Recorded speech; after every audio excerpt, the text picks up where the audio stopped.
I have a great time with my life, and I want to share it. I love living. I think that's infectious. It's something that you can't fake.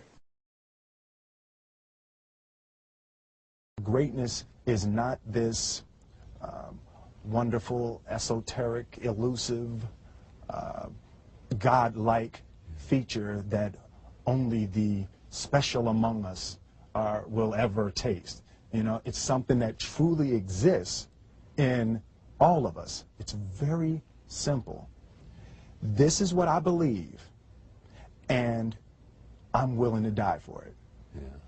Period.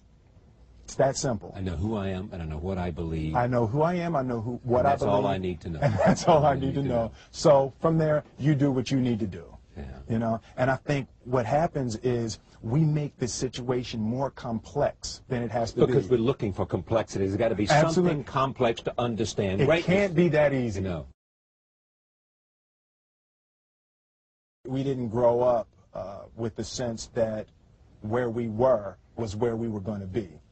You know, we grew up with the sense that where we were almost didn't matter because we were becoming right. Something greater. The separation of talent and skill is one of the greatest misunderstood concepts for people who are trying to excel, who have dreams, that want to do things. Talent you have naturally. Skill is only developed by hours and hours and hours of beating on your craft. I've never really viewed myself as particularly talented. Where I excel is ridiculous, sickening work ethic. You know, while the other guy's sleeping, I'm working. While the other guy's eating, I'm working. There's no easy way around it. No matter how talented you are, your talent is going to fail you if you're not skilled. Mm-hmm. You know, if you don't study, if you don't work really hard and dedicate yourself to being better every single day, mm-hmm. you'll never be able to communicate with people, with your artistry, the way that you want. So the only thing that I see that is distinctly different about me is I'm not afraid to die on a treadmill. You might have more talent than me, you might be smarter than me, but if we get on the treadmill together, right, there's two things. You're getting off first, or I'm going to die. It's really that simple. One summer, his dad tore down a brick wall on the front of his business and told 12-year-old Will and his 9-year-old brother to rebuild it, a job they said was impossible. It took them a year and a half, but they did it. And he said, now don't you ever tell me it's something that you can't do. You don't try to build a wall. You don't set out to build a wall. You don't say, I'm going to build the biggest, baddest, greatest wall that's ever been built. You don't start there. You say, I'm going to lay this brick as perfectly as a brick can be laid. And you do that every single day. And soon you have a wall. And soon you have a wall.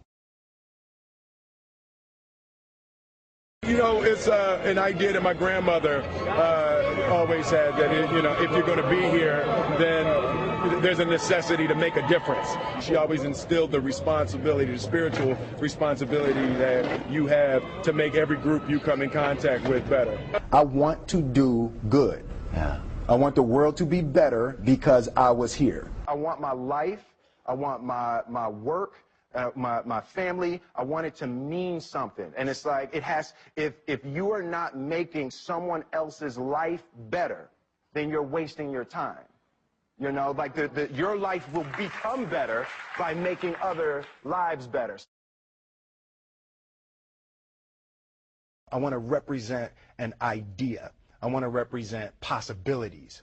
I want to represent the idea that you really can make what you want. One of my favorite books is The Alchemist, Paulo Coelho. And that's just, I just believe that. I believe that I can create whatever I want to create. The first step before anybody else in the world believes it is you have to believe it. There's no reason to have a plan B because it distracts from plan A.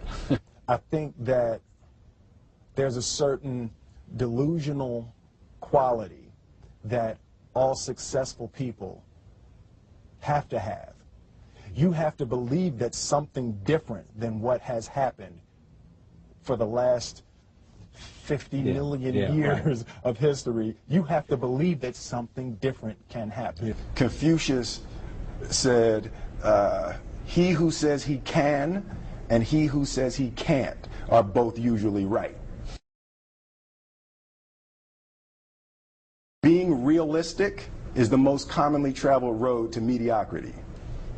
Why would you be realistic? What's the point of being realistic? Just put up a barrier.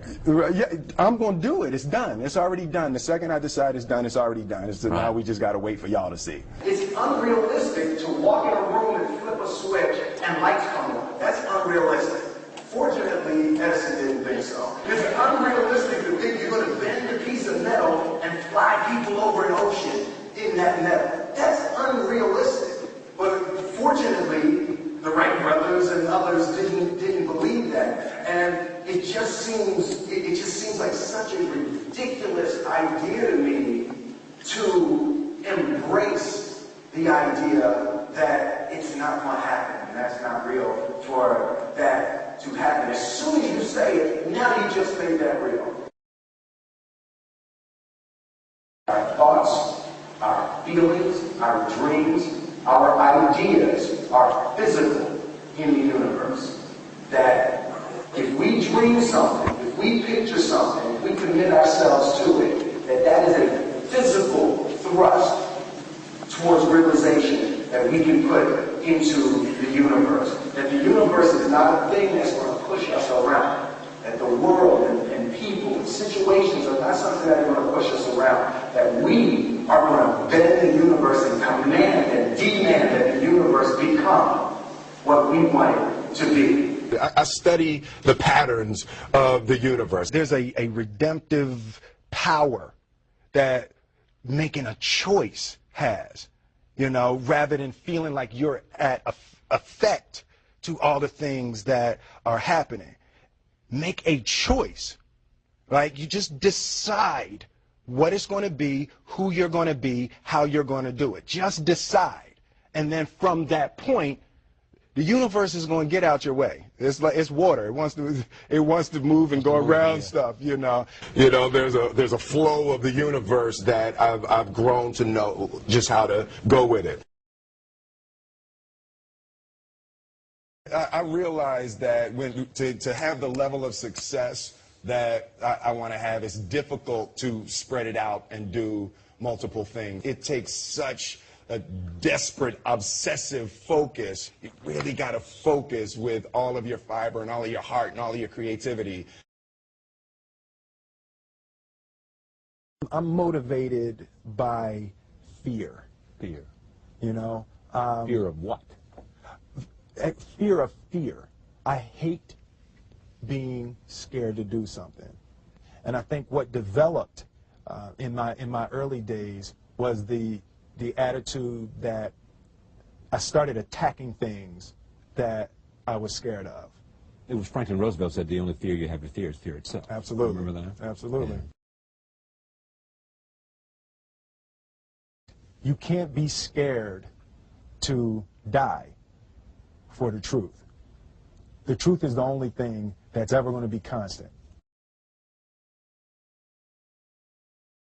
Don't ever let somebody tell you you can't do something.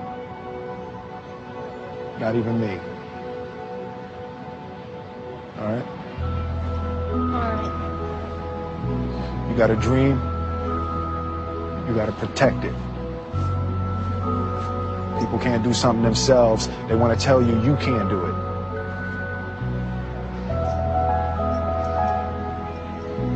You want something, go get it. Period.